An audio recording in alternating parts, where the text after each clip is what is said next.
खटल्यादरम्यान अक्षय शिंदेच्या आईवडिलांवर प्रचंड दबाव टाकण्यात आला होता। अखेरीस त्या गरीब मायबापानं आपल्या मुलाच्या मृत्यूचे ओझं हृदयावर असताना देखील घाबरून ही केस मागे घेतली असा दावा राष्ट्रवादी शरद पवार गटाचे आमदार जितेंद्र आव्हाड यांनी समाज माध्यमांवरील पोस्टद्वारे केला आहे।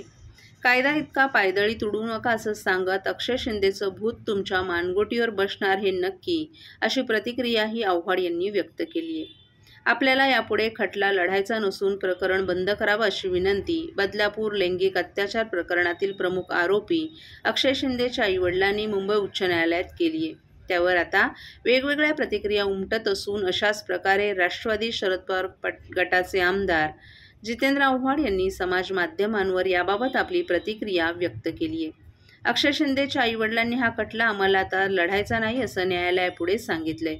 उच्च न्यायालयानं स्वतःहून या केसमध्ये लक्ष घातलंय। ही चकमक खोटी असल्याचं न्यायालयानं पहिल्या दिवसापासूनच सूचित केलं होतं। त्यानुसार सादर झालेल्या अहवालातून ही चकमक पूर्णतः खोटी असल्याचं सिद्ध झालं आणि कारवाई करण्याचे आदेश उच्च न्यायालयानं पोलिसांना दिल्याचंही आव्हाड यांनी सांगितलं।